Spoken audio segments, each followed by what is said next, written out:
नमस्कार दोस्तों, मैं पंडित योगेश मिश्रा आपका शिवाय चैनल में तहे दिल से स्वागत करता हूँ। आज का वीडियो शुरू करने से पहले हम लोग इस महामंत्र का जाप करेंगे।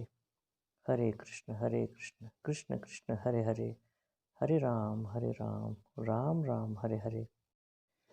आज मैं आपको राहु केतु के प्रभाव और उसके उपाय के बारे में बताऊंगा।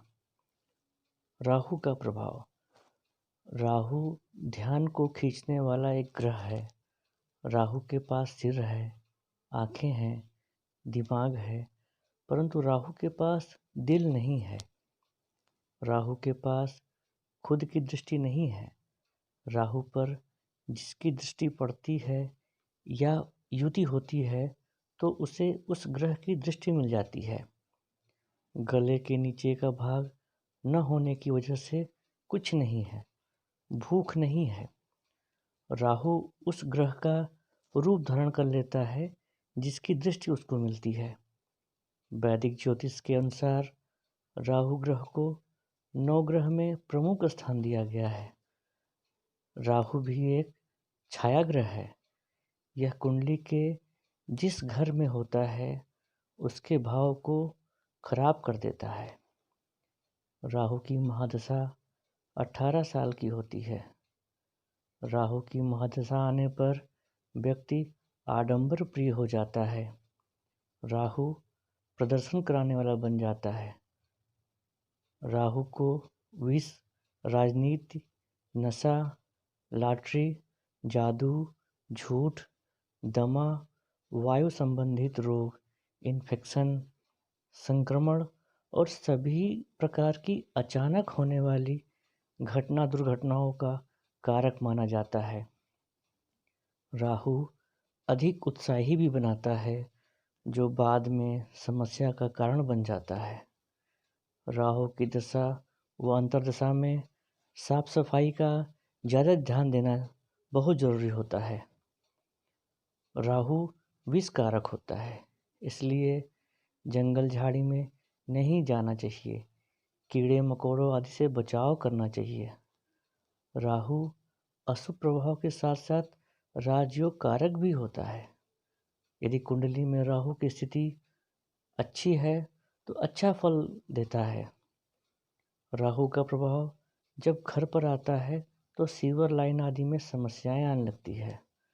राहु स्वास्थ्य के लिए कभी अच्छा नहीं होता। फूड पॉइजनिंग, डायरिया, कैंसर व आकस्मिक दुर्घटना कराने में इसकी मुख्य भूमिका होती है। राहु की वजह से ही किसी प्रकार की एलर्जी का सामना करना पड़ सकता है। राहु के महादशा में आए व्यक्ति की तरक्की रुक जाती है। राहु का खराब होना अर्थात दिमाग में कई तरह की खराबियां उत्पन्न होंगी, व्यर्थ के दुश्मन पैदा होंगे, सिर में चोट लगने की संभावना बढ़ जाती है। राहु के खराब होने पर गुरु भी साथ छोड़ देता है। वहीं राहु के अच्छा होने से व्यक्ति में श्रेष्ठ साहित्यकार, दार्शनिक, वैज्ञानिक गुणों का विकास होता है।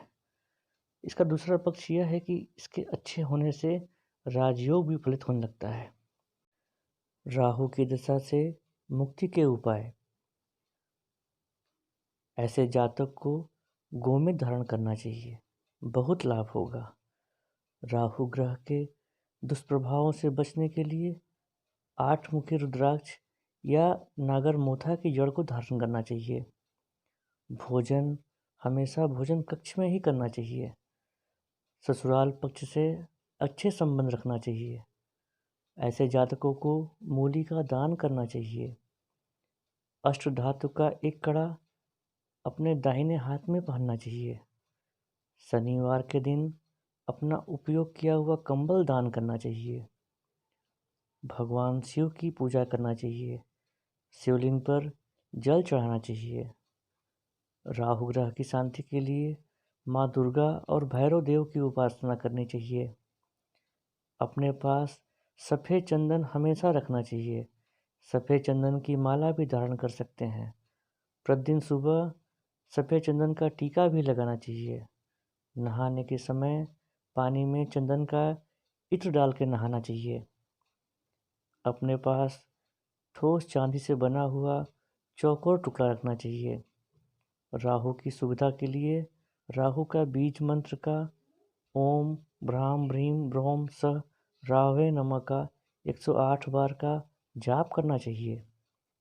किसी कुष्ठ आश्रम में जाकर कोढ़ियों की सेवा करनी चाहिए।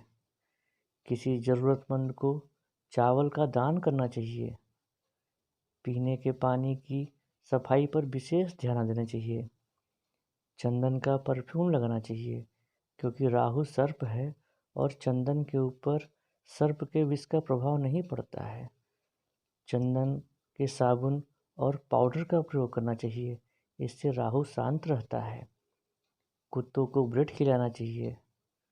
गुटखा या तंबाकू आदि का सेवन करते हो तो तुरंत बंद कर देना चाहिए, क्योंकि राहु कैंसर का भी कारक होता है।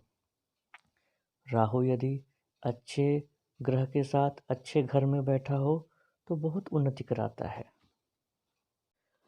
केतु का प्रभाव। वैदिक ज्योतिष में केतु को भी एक क्रूर ग्रह माना गया है, परंतु यदि केतु कुंडली में मजबूत होता है तो जातकों को इसके अच्छे परिणाम मिलते हैं, जबकि कमजोर होने पर यह अशुभ फल देता है। केतु ग्रह कुंडली में स्थित 12 भावों पर अलग अलग तरह से प्रभाव डालता है। इन प्रभावों का असर जातक के प्रत्यक्ष जीवन पर पड़ता है। केतु को वैदिक ज्योतिष में महत्वपूर्ण स्थान प्राप्त है। केतु ग्रह भी एक छाया ग्रह है। ज्योतिष में केतु ग्रह को एक अशुभ ग्रह माना जाता है। हालांकि ऐसा नहीं है कि केतु के द्वारा व्यक्ति को हमेशा ही बुरे फल प्राप्त हों। केतु ग्रह के द्वारा व्यक्ति को शुभ फल भी प्राप्त होते हैं। केतु ग्रह अध्यात्म, वैराग्य, मोक्ष, तांत्रिक आदि का कारक होता है। राहु और केतु के कारण सूर्य और चंद्र ग्रहण होता है, लेकिन धनु केतु की उच्च राशि है, जबकि मिथुन में यह नीच भाव में होता है। राहु और केतु दोनों जन्म कुंडली में कालसर्प दोष का निर्माण करते हैं। केतु की कुछ विशेष परिस्थितियों के कारण जातक यश के शिखर तक पहुंच सकता है। कुछ लोग केतु को उत्तर पश्चिम दिशा का कारक ग्रह भी मानते हैं। यह ग्रह 3 नक्षत्रों का स्वामी है: अश्विनी, मघा एवं मूल। केतु जिस भाव में बैठेगा उस भाव को अचानक आश्चर्यचकित कर देने वाला फल देगा। केतु जातक के मोक्ष का कारक भी होता है। 12वें भाव में केतु मुक्ति प्रदान करता है। शास्त्रों के अनुसार कुजवत केतु अर्थात नैसर्गिक रूप से केतु मंगल के समान ही फल देता है। केतु किसी भी भाव में स्वग्रही ग्रह के साथ बैठा हो तो वह उस भाव और साथी ग्रह के प्रभाव तथा शुभ अशुभ फल में 4 गुना वृद्धि कर देता है। ज्योतिष शास्त्र में केतु को पाप ग्रह माना गया है। इसके प्रभाव से व्यक्ति के जीवन में कई संकट आते हैं। केतु के उपाय। कुछ साधारण उपाय करके केतु के अशुभ प्रभाव को कम किया जा सकता है। केतु ग्रह को शांत करने के लिए लहसुनिया पहनना चाहिए। अश्वगंधा की जड़ को लाल कपड़े में यंत्र जैसा बांधकर सीधे हाथ में बांधना चाहिए। केतु की प्रसन्नता के लिए मंगलवार का व्रत करना चाहिए। उपवास के बाद संध्या काल हनुमान जी के आगे धूप दीप जलाने के पश्चात मीठा भोजन करना चाहिए। यदि नमक ना खाएं तो ज़्यादा उत्तम है।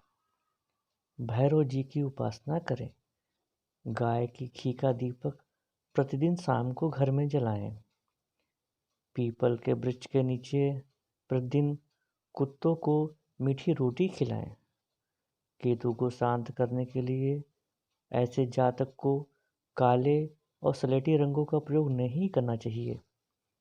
केतु की शांति के लिए 9 मुखी रुद्राक्ष पहनना चाहिए। केतु ग्रह की शांति करने के लिए प्रतिदिन भगवान श्री गणेश की पूजा अर्चना व दर्शन करना चाहिए।